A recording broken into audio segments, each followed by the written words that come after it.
Naging mabilis ang paglipas ng araw at ngayon ay oras na para bumalik ako sa serbisyo. Wala nang masyadong gagawin sa kampo at kailangan pa rin pumasok doon. "Good morning," bati ni Gerald mula sa kabilang linya. Kasalukuyan akong kumakain ng inihanda kong umagahan sa sariling condo unit ko nang tumawag siya sa akin. Tuloy ay hindi ako makapag-concentrate dahil pinagsasabay-sabay ko ang kutsara at tinidor sa isang kamay. "Good morning din," sagot ko sa kanya. Saka sinubukang sumubo ng isang kutsarang fried rice. "Anong ginagawa mo?" tanong niya sa akin. Napangitim muna ako bago sumagot sa kanya. "Kumakain," simpleng sagot ko. He's always like this every day, calling me every morning and asking what I am doing.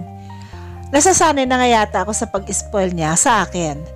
Dahil kahit na kaya ko namang magluto ng kakainin, ay pinagluluto niya pa rin ako tuwing siya ay narito sa condo unit. "Tapos ka na?"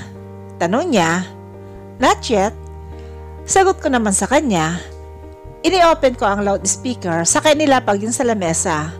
In that way, I can hear him better. "Susunduin kita sa bahay mo," sabi niya. "May kotse ako, Jimenez," sabi ko naman sa kanya. Nasa upper part ang unit ko at nasa parking lot pang kotse. Medyo mataas ang pwesto ko kaya hindi ko masyadong lumalabas kapag nasa condo dahil tinatamad ako. "Alam ko, gusto lang kitang ihatid," sabi pa niya sa akin. Kahit hindi niya naman nakikita ay nagkibit balikat ako. "Bahala ka," wika ko. "Hindi ko na lang dadalhin ang kotse." Dagdag ko pa. "Talaga?" Bakas ang tuwa sa tanong na yon. Natawa ako ng bahagya dahil parang unang beses niya pa rin akong ipagmaneho. Papunta sa kampo at kahit ilang beses naman na niya itong ginawa. "Bahala ka nga," sambit ko pa. Matagal siyang hindi sumagot sa sinabi ko. Napanguso ako nang pinatay niya ang linya. Dahil wala na akong masyadong inaasikaso, ay tinuloy ko na ang pagkain nang inihanda kong umagahan. Hindi ko pa man naisusubo ang aking pagkain, ay kumatok na agad sa pinto. Napairap ako dahil sa pang-istorbo nito sa pagkain ko. "Peste!" Bulong ko bago tumayo at dumiretso sa living room para pagbuksan ang kung sino mang taong yon na sumira sa pagkain ko. "Hi!" Bati ng nakangiting sergeant nang buksan ko ang pinto. Tulad ko ay naka-uniforme na siya habang nakatayo ng matuwid sa hallway sa tapat ng unit ko. "Ang aga mo. Kakatawag mo lang ay narito ka na agad," wika ko sa kanya. Inginuso niya ang maliit na veranda sa dulo ng hallway na to. Napanguso rin ako nang mapagtanto na kanina pa siya naghihintay doon. At inabala pa ako dahil sa pagtawag kong pwede namang dumiretso na lang dito sa unit ko. "Done eating?" tanong niya. Dumiretso lang ako sa kusina. Saka itinuloy ang pagkain. "Kumain ka na. Sabayan mo ako." Ay ako sa kanya. "Hindi pa. Kanina pa ako dun sa veranda eh." "Okay lang ba?" tanong niya. Kaya tumango ako. "Kumain ka lang. Marami namang inihanda kong fried rice at ulam." Usal ko. "Huwag mo ring sinasanay ang sarili mong malipasan ng gutom." "Sorry na." Nakasimangot na wika niya. "Excited lang naman ako makita ka eh." Dagdag pa niya na tinanguan ko na lang. Pagkatapos kong kumain ay dumiretso ako sa banyo para magsipilyo. Inabutan ko rin si Gerald ng isang estelyadong toothbrush para gamitin niya pagkatapos niyang kumain. "Ayusin ko lang ang bag ko," sabi ko sa kanya, "at ilagay mo na lang sa sink ang pinagkainan natin. Ako nang maghuhugas mamayang hapon." Dagdag ko pa. Saka umalis na. Wala namang masyadong laman ang bag ko bukod sa mga personal na gamit ko. I don't put makeups, just lip tint dahil hindi naman magagamit ang mga yon kapag nasa emergency situation na. But I wear lip tint just to make my lips colorful and not dried. Lalo na't may mga sundalo rin namang namimintas kapag nakatalikod ka na. Ngingitian ka at pupurihin kapag kaharap mo sila, pero kung ano-ano naman ang sinasabi sa'yo kapag hindi ka nakaharap. Nahiya na si Barbie sa sobrang pagka-plastic nila. I won't mention any names, though. Pagkatapos ay isinukbit ko ang bag sa aking balikat, saka lumabas ng kwarto ko. Nagulat ako nang maabutan ko si Gerald na nagpupunas ng lamesa habang naka-apron pa, at base sa kilos niya ay tila hindi niya sinunod ang utos ko. Naiwan sa sink ang mga pinagkainan. "Nariyan ka na pala," bati niya, saka piniga ang basang-basahan sa sink. "Nilinis ko na para hindi ka mapagod mamayang pag-uwi mo." Dagdag pa niya. Binalawan niya ang basahan, saka isinabit sa railings ng bintana para patuyuin. "Hindi mo na sana hinugasan. Ako na lang sanang bahala doon." Wika ko. Ayaw kasi kitang mapagod eh. Aminado naman ako mahirap maging sundalo. Kaya gusto ko na kapag umuwi ka mamaya ay diretso na ang pahinga mo. Usal niya sa akin. Ngumiti lang ako ng bahagya sa kanya bago tumalikod. "Hindi na ba ako kakain? Mapapagod pa rin ako sa paghahanda ng hapunan ko." Nagpatiuna na akong lumakad paalis ng kusina. Dinig ko ang pagsunod niya dahil sa tunog ng combat shoes sa sahig. "Karinderya tayo later. I'll treat you." Sagot niya. Okay. Bilib din naman talaga ako sa lalaking ito. Pati ang pagkahilig ko sa mga pagkain sa karinderya ay alam niya. Hindi na lang ako magugulat kapag alam din niya ang paborito kong ulamin sa mga kainan sa palengke. "Gusto mo ng wopis?" Tanong niya. As what I expected, alam niya ang isang yon, yung maraming sili. Hindi ko alam kasi kahit katatapos kumain, ay nagugutom ako dahil sa sinabi niya. Sa tuwing mamamalengke kami noon ni Mami, ay dinadaan niya ako sa karinderya ni Aling Nena. Kilala na nga yata ako doon eh, dahil tuwing babalik ako doon, ay aalok na agad ako ng bopis na espesyal, dahil sa dami ng sili na inihahalo dito. Tara na, pag-iiba ko ng usapan. Tumango naman siya bago ako pinagbuksan ng pintuan. Nang mailak ko ng pinto, ay sabay kaming bumaba sa parking lot. Habang naglalakad sa hallway, ay hawak-hawak niya ang kamay ko. Hindi na ako pumalag pa, dahil hanggang doon lang naman ang ginagawa niya, bukod sa ilang halik na nakuha niya mula sa akin. Habang nasa biyahe kami, papunta sa Fort Magsaysay, ay hindi kami masyadong nagkikibuan, dahil nakatutok ang kanyang atensyon sa daan. Biglang pumasok sa alaala ko ang isang alaala na mayroon ako kasama ang aking ina. Noong nasa karinderya kami. "Oy Marisa," bati ng isang matanda na nakaupo sa counter ng karinderya. Pinatatakam ako ng mapagkain doon, lalo ng isang ulam na napakaraming sahog. May carrots, patatas, at siling pula. May display ring birding sili at kalamansi sa ibabaw nun. Biglang kumalam ang sikmura ko. "Ma'am?" Tawag ko sa kamahinang hinila ang lalayan ng damit niya. "I want to eat that." Itinuro ko ang ulam na gusto ko. "Anak, that's not too good for you. Masyado siyang maanghang para sa'yo." Saad niya.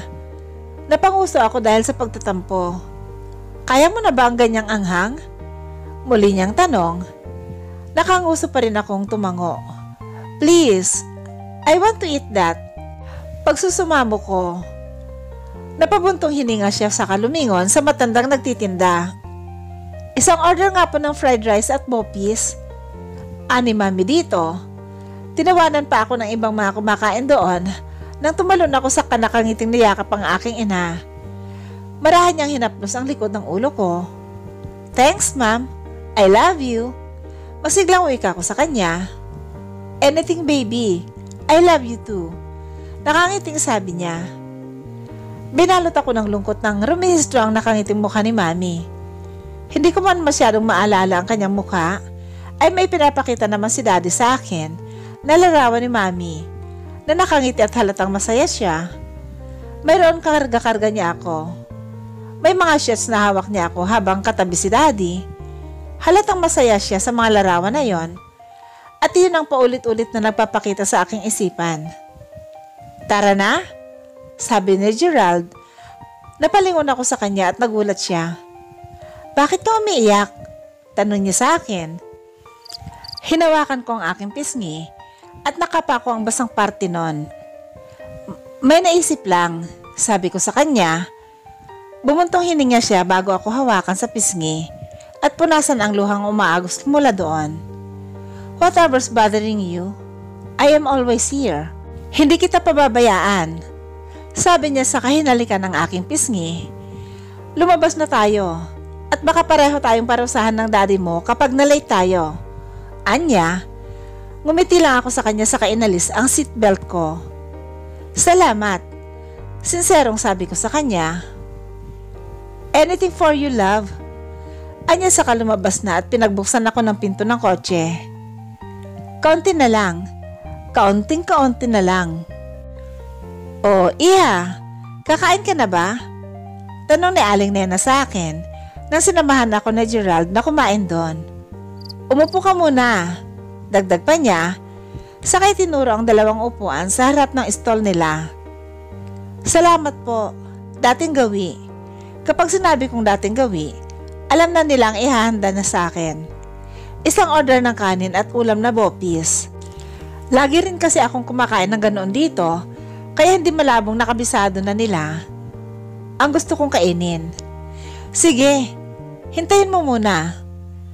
Sinulyapan ko si Gerald na tahimik lang sa kanyang upuan habang tutok ang mata niya sa cellphone. Nakakunot ang kanyang noo, ngunit ngumingiti rin. Busy yata sa kachat niya. Tumayo muna ako para magbayad na ng aming kakainin.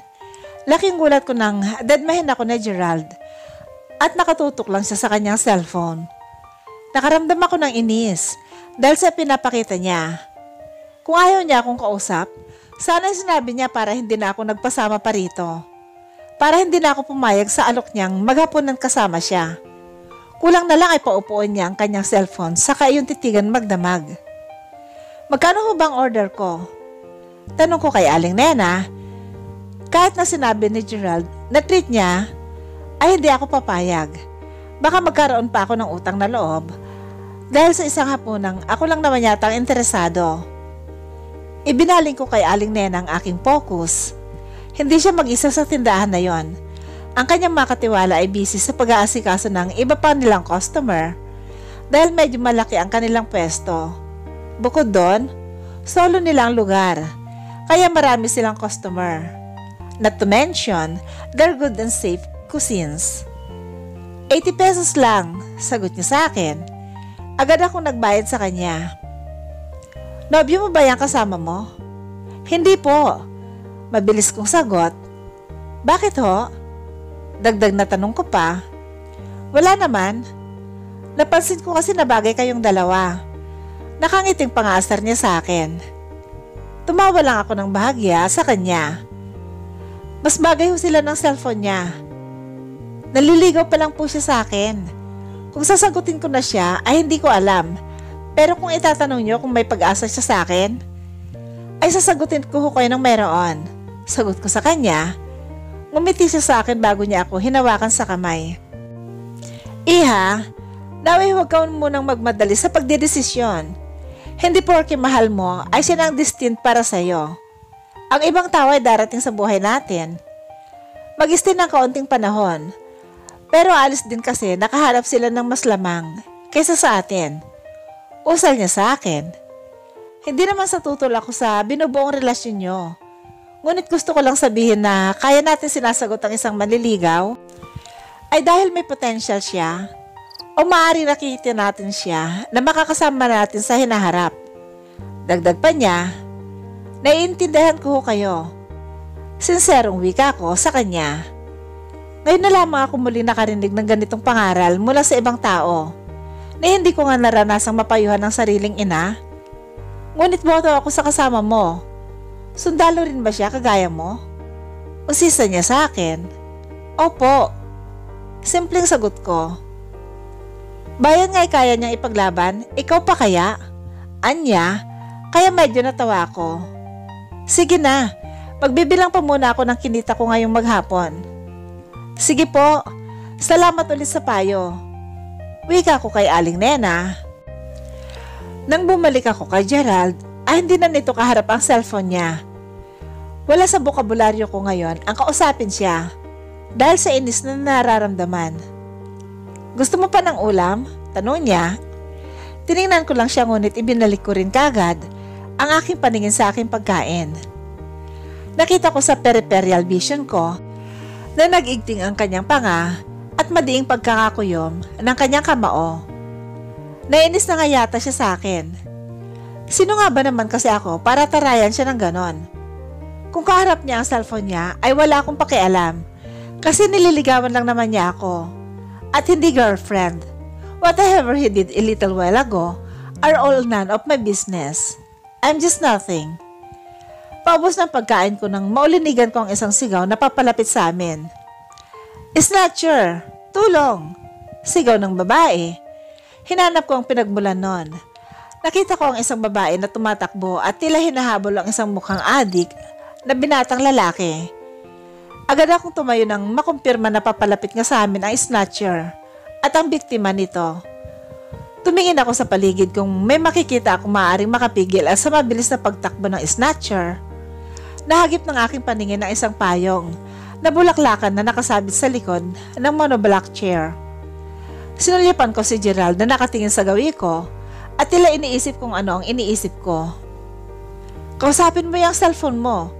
Bulong ko, saka kinuha ang payong na yon. Agad na napatay ang may-ari dahil sa ginawa ko. Hoy, anong gagawin mo sa payong ko? Pati ba naman yan ay pag-interesan mo pa? Singhal ang ginang ngunit hindi ko siya pinansin. Agad akong pumesto sa isang bench sa kasumandal ng bahagya doon. Dahil sa kasikipan ng area, sigurado akong walang ibang kayang gawin ng snatcher bukod sa daanan ng pwesto ko. Tabi! Sigaw ng snatcher. Ngunit nagpanggap akong inaayos lamang ang nakaponytail kong buhok. Hoy babae, tumabi ka. Muling sigaw nito. Nang saktong papalapit na ito sa pwesto ko, ay iniunat ko ang dulo ng payong dahilan para mapatid siya ng kawit nito. Tumilapon ang hawak niyang cellphone habang bumagsak naman ang kanyang katawan sa sementong dadaanan. Mabuti at naiharang ko ang aking paa na may combat shoes sa bandang mukha niya. Dahilan para doon siya mauntog at hindi sa semento. Agad tumihaya ang suspect at inindang masugat nito sa braso, tuhod at tatastas na damit dahil nagasgas mula sa pagkakasusob nito sa semento. Nang makita niya ako, ay agad siyang suminghal saka naglabas ng baril. Nagsigawan ng mga tao doon. Lumingon sa gawi ko si Gerald saka lumapit sa akin. Ngunit bago siya tuluyang makalapit, ay tinutok ng suspect sa kanya ang baril. Dahilan para matigilan sa Gerald sa paglapit. Pare, hindi laruan yung hawak mo. Nakamamatay ang isang yan. Saad ni Gerald. Ibaba mo yung baril na hawak mo. Ulit pa niya. Anong pakialam ko? Masyadong pakialamero yung babaeng yan eh. Sigaw niya sa kapinilit na umupo ngunit bakas ang sakit sa kanyang braso. Dahil hindi niya maitukod nang maayos yon. Huwag ang nililigawan ko pare. Nakikiusap ako. Wika na Gerald. Aminado ako nagulat ako sa nangyari. Ngunit handa naman ako sa ganitong mga bagay. Itinutok sa akin ng snatcher ang baril. Dahil sa aking adrenaline ay mabilis kong nahugot ang Glock 19 mula sa gun pocket sa tagiliran saka ipinutok yung sa baril niya. Dahilan para mahulog yung sa kalsada. Akmang pupulutin na niya ang baril nang paputukan ko yung muli. Kaya tumalsik ito papalayo. Agad ako sinamaan ng tingin ng snatcher saka mabilis ang inilabas ang isang 9 inches tactical combat survival fixed blade hunting knife. Gusto niya sanang ibato sa akin yun ngunit mabilis kong itinutok ang baril ko sa kanyang ulo. Subukan mong idampi sa maganda kong balat ang isang yan. Sasabog ang ulo mo. Pagbabanta ko, mayabang ka, sigaw niya sa akin. Sarkastiko akong ngumiti bago puputukan sa semento. Dahilan para magkaroon ng bitak ang parting yon ng kalsada.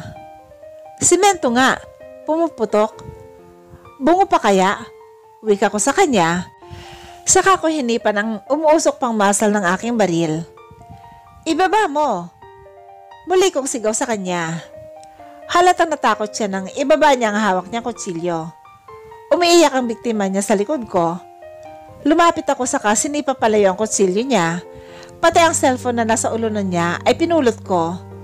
at ibinalik sa may-ari nito. Nang makalapit akong muli sa kanya, ay niluhod ko ang isang tuhod ko habang ang isa ay nakatalungko. Anong gagawin mo? Wala na akong hawak na iba. Bakas ang takot sa pananalita niya. Natawa ako dahil nakonsensya ako sa kagaya niya sa kabila ng kalokohang ginawa niya. It doesn't really matter kung may nagawa siyang mali sa iba. Nanumpa ako noon, nagagamutin namin ang kahit na sino, kahit kaaway namin. Dahil mahalaga ang buhay ng tao kumpara sa ibang bagay sa mundo. We should value life more than anything. Ang pera ay napapalitan. Ang buhay ng isang tao, hindi. Kamay. Mahinahong usal ko. Dahan-dahan niyang iniabot ang kamay niya sa akin. Kinapa ko ang parte kung saan medyo nakaumbok ang buto at nadama na dislodge ang parting yun ng kamay niya. Aling Nena, may kahoy ba kayo na patag dyan? Kailangan ko po ng 2 sa kapanali. Oo, mayroon. Pinagpatungan nga lang ng kaldero. Sabi niya sa akin. Okay lang po. Nang may bigyan nito sa akin ang mga gamit, ay sinimulan ko ng talian ng kanyang kamay. Dumating din ang ambulance. Nang ospital namin sa doon isinakay ang suspect. Alam ba nilang suspect yon? Dahil sa ingay ng mabulungan ng mga nakakita sa insidente. Ayos ka lang? Nag-aalalang tanong ni Sergeant Gerald Jimenez sa akin. Ngunit hindi ko siya sinagot. Tiningnan ko lang siya sa kainhirapan at bumalik sa pwesto namin. Damn! Maring usal niya bago naupo sa pwesto niya. Bahala ka dyan, Jimenez. Bulong ko sa sarili.